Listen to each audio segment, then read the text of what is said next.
अपने कमरे में बैठे बैठे सुनीता जी खिड़की से बाहर झांक रही थी। बाहर बहुत तेज बरसात हो रही थी, जिस कारण पेड़ पौधे हरियाली छा गई थी। तेज धार बरसात के कारण सड़क पर लोग जैसे गायब ही हो गए थे। इस दौरान सुनीता जी ने देखा कि एक औरत एक हाथ में छाता लिए और दूसरे हाथ से अपने बच्चे को सीने से चिपकाए सड़क के किनारे से जा रही थी। छाते से पानी की धार उसकी पीठ पर पड़ रही थी और बच्चे को बरसात से बचाने के चक्कर में वह स्वयं भीग चुकी थी। लेकिन उसका ध्यान बस इसी बात पर बना हुआ था कि कहीं उसका बच्चा बारिश में भीग न जाए। एक माँ का अपने बच्चे के प्रति प्यार देखकर उनकी आंखें भर आई और वह अतीत में खो गई। याद करने लगी, जब पहली बार हमारा बेटा हमारी गोद में आया था तो सब लोग कितने खुश थे और उसके ठीक 2 साल के बाद छोटा बेटा भी इस दुनिया में आ गया था। कितने लाड प्यार से पाला था उन दोनों को। उनकी शरारतें और अटखेलियां देखकर हम फूले नहीं समाते थे। सुनीता जी को अपनी ही सोच में गुम देखकर उनके प्रति हरि प्रसाद जी उनके कंधे पर हाथ रखकर बोले, अरे सुनीता, तुम फिर से अपने अतीत में गुम हो गई क्या? क्या मिलेगा अपने बेटों के बचपन को याद करके? उस समय तो हमने अपने बच्चों को निस्वार्थ प्यार लौटाते हुए कभी कल्पना भी नहीं की थी कि हमारे बच्चे हमें ये दिन दिखाएंगे। दरअसल हरि प्रसाद जी से बंटवारे में छोटी से छोटी चीज तक का हिसाब करके उन दोनों बेटों ने अपने माता पिता को घर के पीछे बने गाय भैंसों के तबेले के साथ ही बने कमरे में जगह दे दी थी। उस कमरे के साथ एक टॉयलेट बाथरूम था और सामने एक छोटी सी रसोई बनी हुई थी। 2 बेटे होने के बाद भी हरि प्रसाद जी और उनकी पत्नी सुनीता जी को अपने खाने का इंतजाम भी खुद ही करना पड़ता था। रुपयों पैसों की कोई कमी नहीं थी। दोनों बेटों को बांटने के बाद भी इतना था कि वो दोनों बुजुर्ग दंपति आराम से अपनी जीवन की गाड़ी चला सके। इसलिए उन्होंने एक नौकरानी लगा रखी थी जो कि खाना बनाने के साथ साथ अन्य छोटे मोटे काम भी कर दिया करती। कमी थी तो सिर्फ परिवार के स्नेह और अपनेपन की। इस कमी को दूर करने के लिए दोनों वृद्ध दंपति रोज शाम को अपने घर के पास बने मंदिर या गुरुद्वारे में चले जाया करते और सत्संग कीर्तन सुनने के बाद ही घर वापस आते। हरि प्रसाद जी अक्सर अपनी पत्नी को कहा करते, हम दोनों एक साथ हैं। तभी भी बेटे बहू हमें पूछते नहीं। अगर हम में से कोई एक ना रहे तो ऐसी औलाद तो दूसरे की बुरी दशा कर देगी। ये सोचकर ही मेरा कलेजा मुंह को आने लगता है। हरि प्रसाद जी और सुनीता जी के 2 बेटे हैं। बड़े बेटे रमेश के 2 बेटे और एक छोटी बेटी थी, जबकि छोटे बेटे सुरेश को कोई औलाद नहीं थी। लेकिन बेटे तो बेटे होते हैं। उनके पोते पोती के दिल में भी अपने दादा दादी के प्रति रत्ती भर भी स्नेह नहीं था। आज जब बारिश का मौसम हुआ तो हरि प्रसाद जी के दिल में चाय पीने की तलब लगी, लेकिन बारिश के कारण उनकी नौकरानी आज नहीं आई थी। तो सुनीता जी आंगन में होती हुई रसोई घर में चाय बनाने के लिए जाने लगी तो जमीन गीली होने के कारण एकाएक फिसल गई और उनके मुंह में एक पीड़ादायक चीख निकल पड़ी, जिसे सुनकर हरि प्रसाद जी घबरा गए और सीधा उस ओर दौड़े जहाँ से चीख सुनाई थी। वहाँ पहुँचे तो देखा सुनीता जी फर्श पर निढाल पड़ी थी। वो उठ पाने की हालत में नहीं थी। उन्हें सिर पर चोट आई थी। उन्हें सहारा देकर जैसे तैसे कमरे तक ले आए और बिस्तर पर लेटाया, लेकिन उसके बाद वे बेसुध हो गई। तब हरि प्रसाद जी अपने बेटे बहुओं के पास गए और उन्हें उनकी माँ का हाल सुनाते हुए डॉक्टर के पास ले जाने को कहा। तभी बेटा बोला, क्या बाबूजी वक्त देखा है आपने? अभी कोई भी डॉक्टर नहीं मिलेगा। सुबह उनको अस्पताल ले जाएंगे। अब आप भी सो जाइए और हमें भी सोने दीजिए। हरि प्रसाद जी अपने बेटों की बात सुनकर अवाक रह गए और अपनी बेबसी पर आंसू बहाते हुए सुबह का इंतजार करने लगे। लेकिन जब तक सुबह हुई तब तक उनकी धर्मपत्नी स्वर्ग सिधार चुकी थी। हरि प्रसाद जी ने अपने बेटों को आवाज लगाई और उन्हें बताया कि उनकी मां नहीं रही। लेकिन ये बात सुनने के बाद भी बेटे बहुओं के चेहरे पर जरा सी भी कोई शिकन नहीं थी। हरि प्रसाद जी सोचने लगे कि इतना भरा पूरा परिवार होने के बावजूद भी अपनी माँ की लाश पे रोने वाला कोई भी नहीं। लेकिन उन्होंने अपनी पत्नी के क्रियाक्रम में कोई कमी नहीं रखी और 13वीं पर भी ब्राह्मणों को अच्छा भोज करवाया और खूब दान दिया। परंतु इस पर भी बेटे बहुओं को एतराज था। उनकी बहुएं कहने लगी, बाबू अम्मा तो जा चुकी हैं, अब इतना पैसा खर्च करने का कोई फायदा नहीं, आगे के लिए बचा कर रखे। सुनीता जी के जाने के बाद हरि प्रसाद जी मंदिर और गुरुद्वारे के लंगर पर ही निर्भर रह गए थे। लेकिन कुछ दिनों बाद उनकी तबीयत भी खराब रहने लगी और उनकी हालत इतनी खराब हो गई कि वो बाथरूम तक जाने में असमर्थ थे। बेटे बहू तो उन्हें पहले ही नहीं पूछते थे और अब उनकी काम वाली बाई ने भी उनका काम करने और गंदगी साफ करने से मना कर दिया था। और उसके कुछ दिन बाद हरि प्रसाद जी भी ये दुनिया छोड़कर चले गए। वे तो 2-3 दिन तक कमरे में मृत पड़े रहे, लेकिन किसी को पता ही नहीं चला। और पता भी कैसे चलता, उनकी पत्नी के मरने के बाद किसी ने उनसे खाना तो दूर 1 गिलास पानी तक नहीं पूछा। लेकिन जब तीसरे दिन उनके कमरे से तेज बदबू आने लगी तो बेटे और बहुओं को कुछ शक हुआ। जब जाकर देखा तो चारों तरफ मलमूत्र की गंदगी फैली हुई थी और कमरे के बीचों बीच फर्श पर उनका मृत शरीर पड़ा था, जिसमें कीड़े पड़ चुके थे। ये दृश्य देखकर बेटों को अपने किए पर थोड़ा पछतावा हुआ, परंतु एकाएक उनके पछतावे पर उनका लालच भारी पड़ गया। पिताजी की मृत्यु की खबर फैलाने से पहले उन चारों ने मिलकर ये फैसला किया कि सबसे पहले पिताजी की अलमारी खोली जाएगी, उसके बाद ही कोई शोर मचाया जाएगा।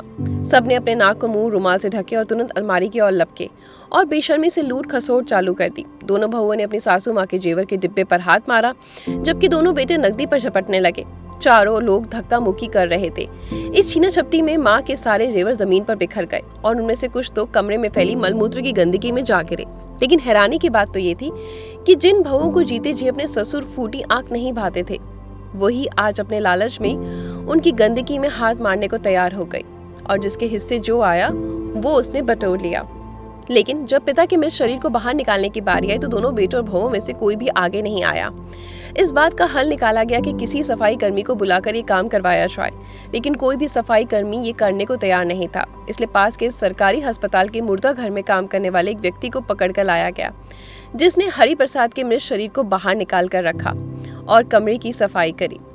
इतने में घर के बच्चों ने पूरे घर में परफ्यूम छिड़ककर बदबू को दूर किया और फिर चारों बेटे बहुओं ने आंगन में दरी बिछाकर रोने पिटने का ढोंग शुरू कर दिया। कुछ ही देर में गली मोहल्ले वाले घर पहुंच गए और रिश्तेदार भी आना शुरू हो गए। उन्हें देखकर दोनों बहुओं ने घड़ियाली आंसू बहाते हुए अपना नाटक शुरू कर दिया। अरे बाबूजी, कुछ दिन तो सेवा करा लेते अपने बेटे बहुओं से। अभी तो अम्मा को गए 1 महीना भी नहीं हुआ था और आप भी हमारा साथ छोड़कर चले गए। उनके बच्चे अपने माता पिता का ऐसा बदला हुआ रूप देखकर हैरान रह गए और एक दूसरे का मुंह देखने लगे। कोई भी अंतिम संस्कार के खर्च को उठाने को तैयार नहीं था। तो हरिप्रसाद जी का छोटा बेटा सुरेश बोला, क्यों ना बाबूजी का अंतिम संस्कार विगुद शवदाह गृह में कर दिया जाए, कुछ खर्च भी ज्यादा नहीं होगा। ये बात सुनकर बड़े बेटे रमेश ने कहा, अरे पर समाज बिरादरी को तो मुंह दिखाना है ना। अंतिम संस्कार का सामान, पंडित और भोज का खर्च मिलाकर कम से कम 70 से 80 हजार का खर्चा आएगा। ये सुनकर दोनों बहुओं की आंखें खुली की खुली रह गई। बाहर सब आगे की तैयारियों का इंतजार कर रहे थे और अंदर तो खर्च कौन करे इस बात पर बहस खत्म ही नहीं हो रही थी। थोड़ी देर में आस पड़ोस के लोग और रिश्तेदार बातें बनाने लगे तो दिल पर पत्थर रखकर दोनों भाइयों ने अंतिम संस्कार के लिए पैसा निकाला और हरिप्रसाद जी का क्रियाक्रम किया गया। हरिप्रसाद जी की मृत्यु के बाद उनका छोटा बेटा तो मकान और व्यापार में अपने हिस्से के बराबर पैसे लेकर अपनी पत्नी के साथ विदेश में जाकर बस गया, जबकि बड़ी बेटे ने अपने पिता के व्यापार में और पैसा लगाकर उसका विस्तार कर लिया और अच्छा धन कमाने लगा। धीरे धीरे समय बीतने लगा और रमेश के तीनों बच्चे भी बड़े हो गए। उसके दोनों बेटों ने अपने पिता का कारोबार बहुत अच्छे से संभाल लिया था। रमेश ने एक अच्छा सा खानदान देकर अपनी बेटी का ब्याह रचा दिया और उसके बाद दोनों बेटों की भी शादियां कर दी। अब रमेश और उसकी पत्नी की उम्र 60 वर्ष से ऊपर हो चुकी थी और धीरे धीरे रमेश की तबीयत भी बिगड़ने लगी।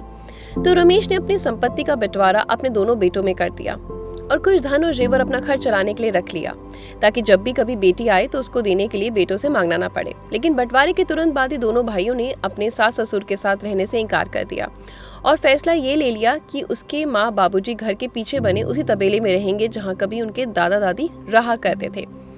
अपने बहू बेटों का ये फैसला सुनते ही रमेश और उसकी पत्नी की आंखों के सामने बरसों पुराना वही दृश्य घूमने लगा जब उन्होंने अपने माँ और बाबूजी के साथ भी ऐसा ही किया था।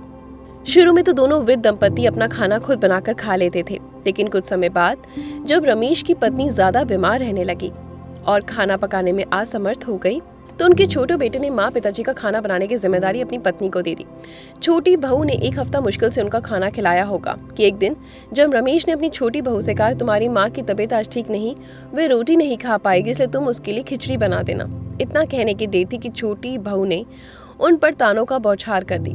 ये सुनकर रमेश और उनकी पत्नी अपने मुंह से एक शब्द निकाल नहीं पाए और उसके बाद से छोटी बहू ने उनके खाने की सारी जिम्मेदारी लेने से मना कर दिया और फिर ये फैसला लिया गया कि सुबह का चाय नाश्ता और दोपहर का खाना बड़ी बहू के यहाँ से आएगा और शाम की चाय और रात का खाना छोटी बहू के यहाँ से आएगा। वे दोनों नौकर के हाथ की रोटी का टिफिन और चाय भिजवा दिया करती थी, लेकिन आलम यह था कि एक बार रोटी परोसने के बाद कोई उनसे दोबारा पूछने भी नहीं आता था। रमेश और उसकी पत्नी पूरी तरीके से अपने बेटे बहुओं के मोहताज हो चुके थे।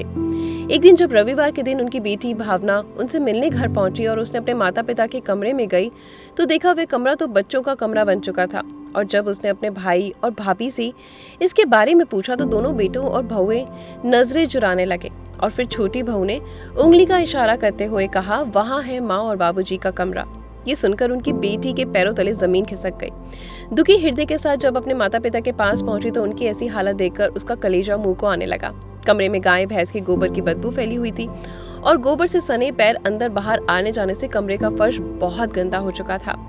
अंदर ही अंदर भावना का दिल रो रहा था, लेकिन माँ पिताजी को तकलीफ होगी ये सोचकर उसने अपने आंसुओं को बाहर नहीं आने दिया। उसकी भी मजबूरी थी कि वो स्वयं एक संयुक्त परिवार की बहू थी, इसलिए अपने माता पिता को अपने साथ नहीं रख सकती थी। पिताजी, कमरे में इतनी गंदगी और बदबू फैली हुई है, क्या कोई यहाँ सफाई नहीं करता? भावना ने पूछा तो रमेश बोला, बेटी, हफ्ते में एक बार नौकर सफाई करने आता है और उसके बाद पूरा हफ्ता ये कमरा ऐसे ही रहता है। कितनी बार तेरी भाभी को भी कहा है, लेकिन वह उल्टा हमें ही 2 बातें सुना देती है। अभी ये बातें चली रही थी कि उसकी बड़ी भाभी ट्रे में चाय और बिस्किट रख कर ले आई। लीजिए दीदी, चाय और नाश्ता कीजिए। इतने में उसकी छोटी भाभी भी आ गई और शहद चुपड़ी बोली से पूछने लगी, दीदी दोपहर के खाने में क्या खाएंगी? पनीर की सब्जी बना दूं क्या? ये बातें सुनकर भावना उन दोनों से झिड़कते हुए बोली, बस कीजिए भाभी, ये झूठा दिखावा ना करो तो बेहतर होगा। क्या तुम्हारे मायके में तुम्हारे माता पिता भी गाय भैंसों के साथ रहते हैं? थोड़ी बहुत शर्म बाकी है या सारी की सारी शर्म हया तुम लोग बेचकर खा गई हो? गोबर की इतनी गंदी बदबू आ रही है, जरा बैठ कर देखो 10 मिनट इस कमरे में। मुझे तो हैरानी हो रही है कि मेरी माँ बाबूजी ने तुम दोनों को बेटी बनाकर रखा था और तुम उन्हीं सास ससुर के साथ ऐसा कर रही हो। कल को अगर तुम्हारे माँ बाप के साथ तुम्हारी भाभी भी ऐसा करे जैसा तुम कर रही हो तो तुम्हें कैसा लगेगा? अपनी ननद के मुंह से अपमानजनक बातें सुनकर दोनों भाइयों का मुंह चढ़ गया। उस समय तो वे दोनों वहां से चली गई, लेकिन जाकर उन्होंने अपने पति को अपनी बहन के खिलाफ भड़का दिया। भाई तुरंत अपनी बहन के पास लड़ने को पहुंच गए। देखा तो उनके पिता अपनी बेटी को अपनी सारी जमा पूंजी और उनकी माँ के जेवर देते हुए कह रहे थे कि तुम अपने घर के नजदीक ही हमारे लिए भी एक छोटा सा मकान देख लो, हम लोग वहीं रहेंगे। ये बात सुनने की देर थी कि बड़ा बेटा बोला, वाह पिताजी, सब कुछ बेटी को देने की तैयारी कर रहे हो। अरे हमने भी देखा था कि आप लोगों ने दादा दादी की कितनी सेवा की थी और आप आज हम लोगों से उम्मीद करते हो कि हम आपकी सेवा करें। ये कहते हुए उन दोनों भाइयों ने अपनी बहन से पैसों से भरा बैग छीना और उसे घर से बाहर का रास्ता दिखा दिया। दोनों बेटे और बहू है पैसों का बैग उठाकर आंगन में ले गए और जैसे ही बैग खोला तो छीना झपटी शुरू हो गई। सारे पैसे और जेवर आंगन में पड़े गोबर के ढेर में गिर गए और बेटे और बहू जल्दी जल्दी वहां से पैसे और कीमती सामान उठाने लगे। जिसके हाथ में जो रुपया या जेवर मिला उसने वही बटोर लिया। सबके मुंह पर गंदगी लगी थी। ये नजारा देखकर रमेश को 20 साल पुरानी घटना याद आ गई, जब उनके पिता का मृत शरीर जमीन पर पड़ा था और वे लोग अपने माँ बाप के पैसे और जेवर की छीना झपटी कर रहे थे। रमेश को अपने किए गए कर्मों पर बहुत ज्यादा शर्मिंदगी महसूस हो रही थी। उनकी बेटी भावना बेइज्जत होकर अपने घर चली गई और दोनों बेटे बहुएं भी सामान बटोर कर अपने कमरे में चलते बने। लेकिन इस घटना के बाद जो जिल्लत भरी 2 वक्त की रोटी उन्हें नसीब हो जाती थी, अब वो भी मिलनी बंद हो गई थी।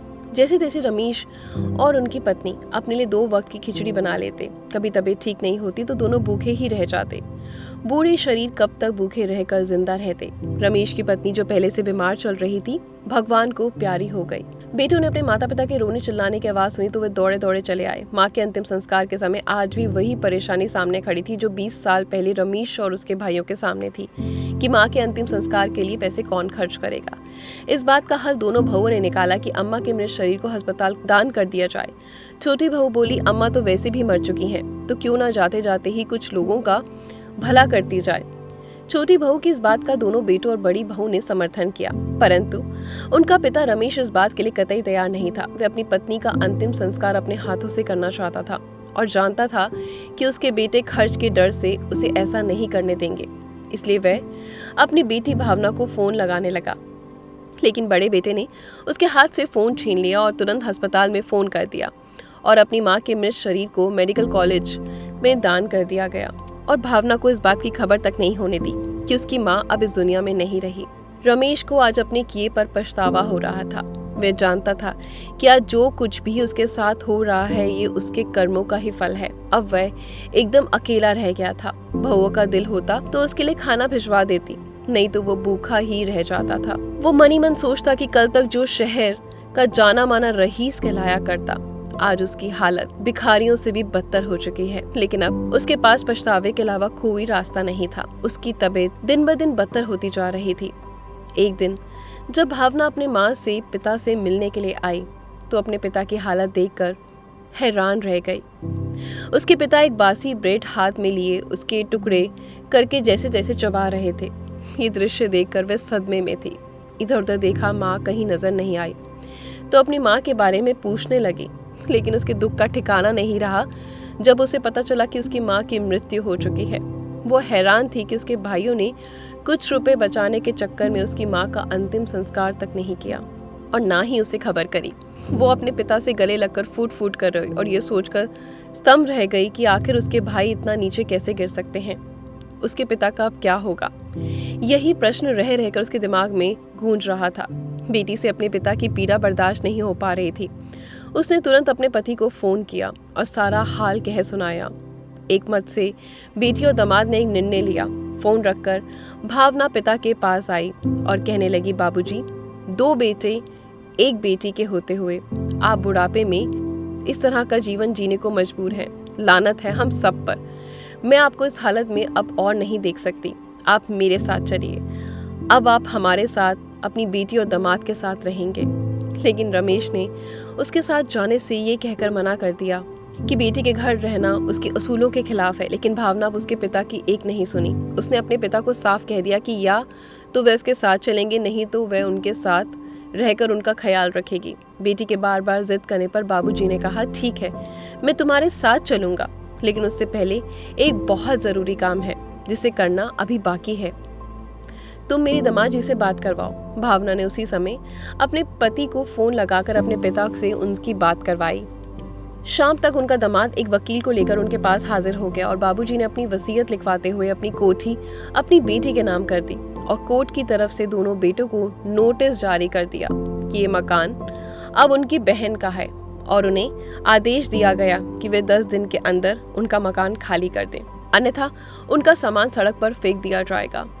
वसीयत लिखवाकर बाबूजी अपनी बेटी और दामाद के साथ उनके घर रहने के लिए चले गए। उनकी आंखों के सामने उसकी पूरी जिंदगी जैसे किसी चलचित्र की तरह दिखाई दे रही थी। पूरे रास्ते भर गाड़ी की छत को एकटक निहार रहे थे। जैसे ही गाड़ी घर पहुंची तो भावना ने कहा, बाबूजी चलिए, घर आ चुका है। लेकिन बाबूजी अभी तक गाड़ी की छत को निहार रहे थे। बाबूजी चलिए, आप सुन रहे हैं ना बाबूजी, भावना जोर से बोली। तभी उसने महसूस किया कि उसके पिताजी निष्प्राण हो चुके हैं। रमेश जी अपने किए कर्मों का फल भोगते हुए इस दुनिया से चल बसे और इधर वसीयत की खबर मिलते ही दोनों बेटों और बहुओं के होश उड़ गए। लेकिन अब किया भी क्या जा सकता था। अपनी इस हालत के वे स्वयं जिम्मेदार थे। रमेश के पिता तो उसे सबक नहीं सिखा पाए, लेकिन अंतिम समय में अपने बेटों को सबक सिखाकर उसने दुनिया के लिए एक मिसाल पेश की।